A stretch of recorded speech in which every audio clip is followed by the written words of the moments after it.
मुझे सास नाम की झंझट नहीं चाहिए। कितनी खुश थी आज सुमिता जी। आज बेटे का प्रमोशन हुआ है तो बीमार होने के बावजूद भी अपने हाथों से रसोई में जाकर उसकी पसंद का खाना और खास हलवा बनाने में लगी हुई थी। आखिर उनके बेटे सुजॉय को उनके हाथ का बना हुआ हलवा बहुत पसंद आता था। बचपन में जब भी वो बहुत खुश होता था तो माँ से हलवा जरूर बनवा कर खाता था। हलवा बनाकर बर्तन में निकाल कर अभी रखा ही था कि बाहर कार के हॉर्न की आवाज आई।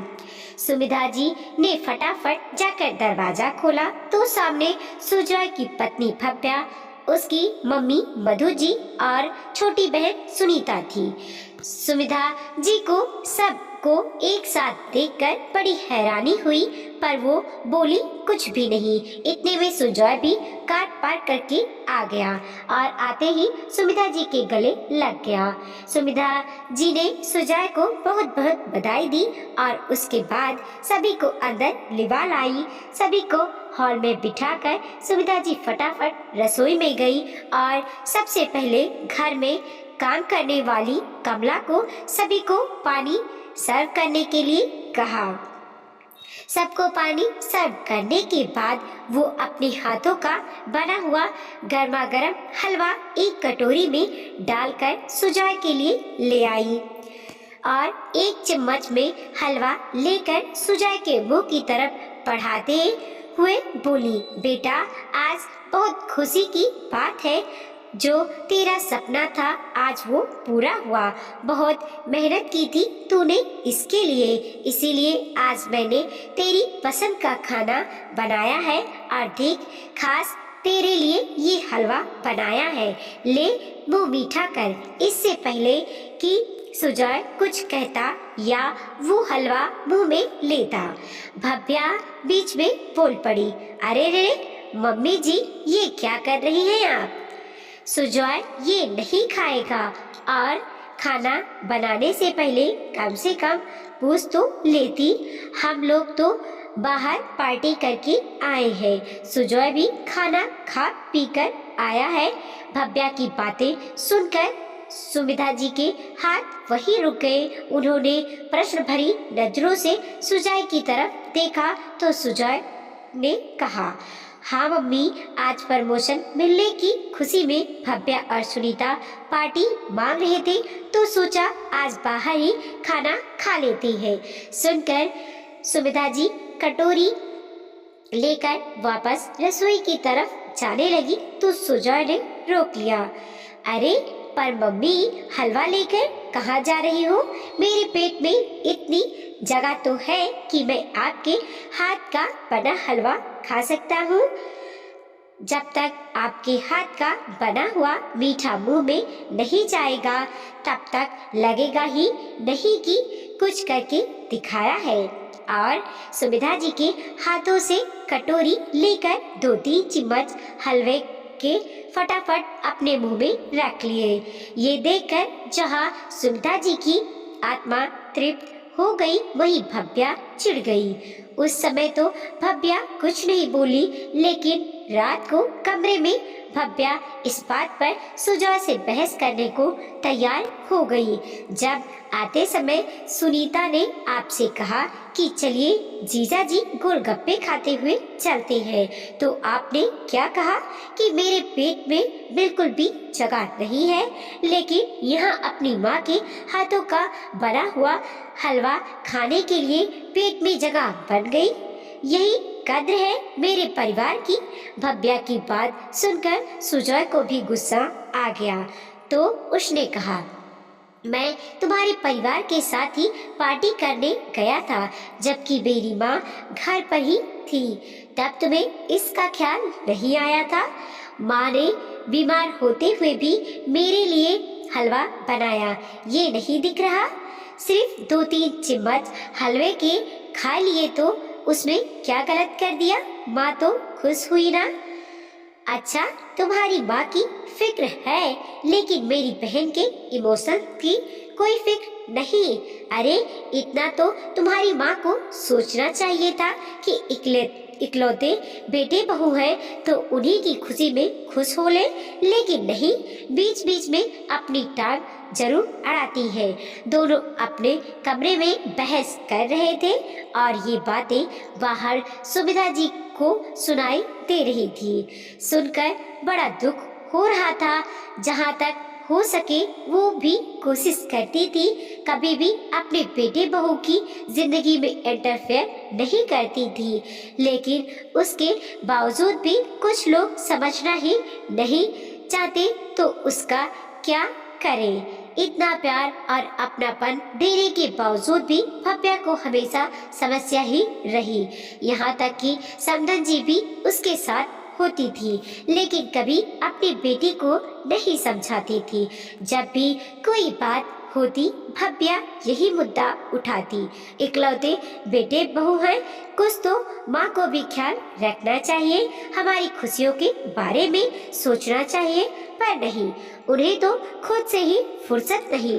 आए दिन बीमारी का बहाना लेकर बैठी रहेंगी और फालतू के खर्चे करवाती रहेंगी। अभी पिछले महीने की ही बात है, भव्या ने घर में किटी पार्टी ऑर्गेनाइज की थी। उसकी सारी सहेलियों को बुलाया था, पर उस दिन कमला के घर में जरूरी काम आ गया तो वो काम पर नहीं आ पाई। बस फिर क्या था, भव्या ने सुमित्रा जी को काम करने के लिए कह दिया। 2-3 लोगों का खाना बनाना अलग बात है, लेकिन इतने लोगों का नाश्ता आखिर उसने कैसे बनता, इसीलिए उन्होंने कह दिया, बहू नाश्ता बाहर से मंगवा लो, क्यों बेवजह परेशान होती हो। उनकी बात सुनकर भव्या बोली, अरे मम्मी जी, मैं आपकी इकलौती बहू हूँ, क्या आप मेरी खुशियों के लिए इतना भी नहीं कर सकती। आपके इकलौते बेटे की पत्नी की खुशी आपके लिए कोई मायने नहीं रखती। मेरी सहेलियां क्या बाहर का खाएंगी। नहीं नहीं, आपको तो खाना बनाना ही पड़ेगा। देख बहू, अभी मैं हाँ कर दूं और फिर बीच में ही सब कुछ छोड़ दूं, इससे अच्छा है कि तू या तो बाहर तेरी किटी ऑर्गेनाइज कर ले या फिर किसी महाराज को कहकर घर में खाना बनवा ले। इतने लोगों का खाना तो मुझसे नहीं बन पाएगा। सुमित्रा जी ने साफ साफ शब्दों में कहा। तब भी भव्या बहुत नाराज हुई थी। हालांकि उसने अपनी किटी पार्टी बाहर रेस्टोरेंट में ऑर्गेनाइज कर ली, पर 3 दिन तक सुमित्रा जी से बात तक नहीं की थी। कुछ दिन बाद भव्या की किसी सहेली की शादी थी। उस दिन जब सुमित्रा जी की तबीयत सुबह से ही थोड़ी खराब थी, जब शाम को सुजॉय घर आया तो भव्या शादी में जाने को तैयार थी, तो सुजॉय ने कहा, अरे पर मम्मी की तबीयत खराब है, ऐसे में हम कैसे जा सकती हैं। भव्या जानबूझकर सुमित्रा जी को सुनाती हुई बोली, अरे थोड़ी बहुत तबीयत खराब है, अभी फिलहाल तो सब ठीक लग रहा है, और वैसे भी कमला घर पर ही है। भला माँ जी को अपने इकलौते बेटे बहू को क्यों रोकेंगी। आखिर उनकी इकलौती बहू की खुशी की बात जो है, आखिर सुमित्रा जी क्या कहती। उन्होंने सुजॉय को जाने के लिए कह दिया। भव्या और सुजॉय शादी में रवाना हो गए। वो लोग अभी शादी में पहुंचे ही थे कि आधे घंटे बाद ही घर से कमला का फोन आ गया कि सुमित्रा जी की तबीयत बहुत ज्यादा बिगड़ गई है।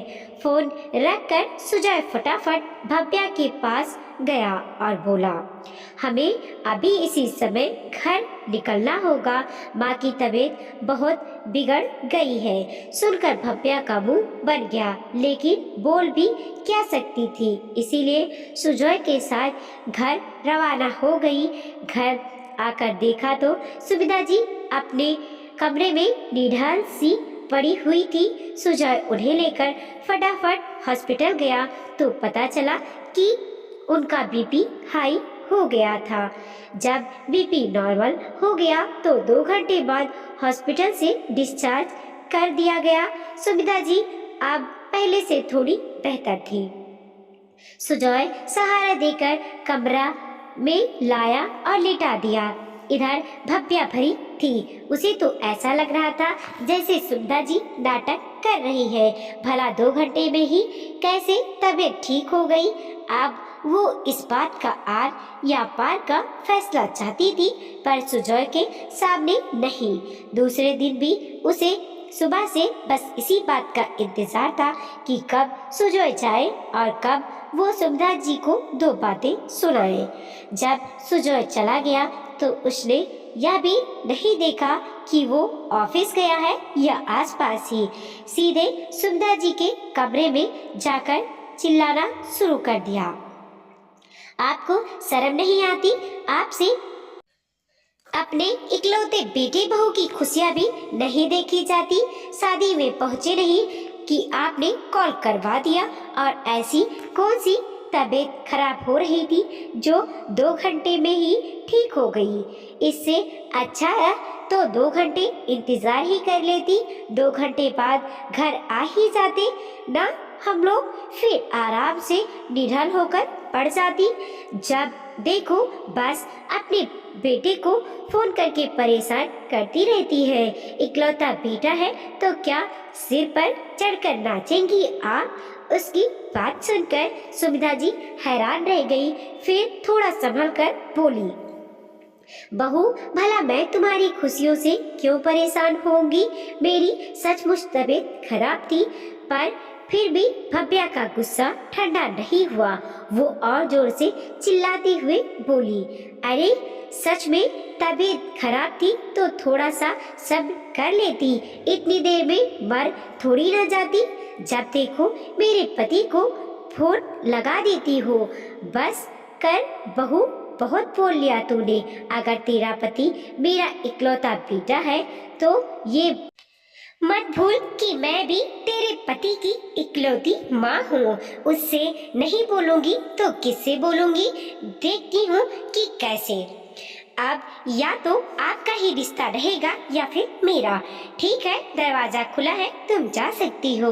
अचानक सुजॉय की आवाज सुनकर भव्या ने पलटकर देखा तो सुजॉय पीछे खड़ा था, साथ ही उसकी मम्मी और बहन भी। लेकिन अब तो बात निकल चुकी थी, इसीलिए भव्या ने रोते हुए अपनी मम्मी से कहा, देखा मम्मी, आपने अपनी माँ के लिए सुजॉय मेरे साथ कैसा बिहेवियर करता है। बस बहुत हुआ, आज तो फैसला होकर रहेगा। या तो यह औरत इस घर में रहेगी या मैं। मुझे सास नाम का झंझट मेरी जिंदगी में नहीं चाहिए। लेकिन इससे पहले भव्या की माँ कुछ कह पाती, सुजॉय ही बोला, अच्छा फिर ठीक है, मुझे भी सास नाम की झंझट नहीं चाहिए, पर शर्त ये है कि तुम भी अपनी माँ से नहीं मिलोगी और मैं भी अपनी माँ से नहीं मिलूंगा। शर्त मंजूर है तो बोलो, तब तो मैं भी तैयार हूँ। और दूसरा ऑप्शन भी है मेरे पास कि माँ तो इसी घर में रहेंगी। हाँ, तुम्हें मेरे साथ रहने की इच्छा है तो हम दोनों किराए के कमरे में रहने चले जाएंगे। अब मेरी सैलरी में से आधी सैलरी तो मम्मी के पास आएगी, क्योंकि बेटा होने के नाते मुझे भी खर्चा देना पड़ेगा। आप आधी सैलरी में ही किराया, सेविंग, घर का खर्चा तुम कर सको तो देख लो। शर्त मंजूर हो तो बोलो। अब ना तो भव्या से कुछ बोलते बना, ना ही उसकी मम्मी से कुछ कहा। आखिर जिसे ऐसो आराम की जिंदगी जीने की आदत हो गई हो, वह भला ऐसी जिंदगी सोच कर ही सिहर जाता है। बस थोड़ी देर में ही भव्या के आंसू गायब हो चुके थे और वो चुपचाप नाश्ता तैयार करने की तैयारी करने चली गई। वो दिन था और आज का दिन है। आज तक भव्या ने सुविधा जी को परेशान नहीं किया। वीडियो को लाइक कीजिए, कमेंट कीजिए और अपने दोस्तों के साथ जरूर शेयर कीजिए। चैनल पर नए हैं प्लीज सब्सक्राइब कीजिए और देखते रहिए मोटिवेशनल स्टोरी। मिलते हैं और एक नई कहानी के साथ।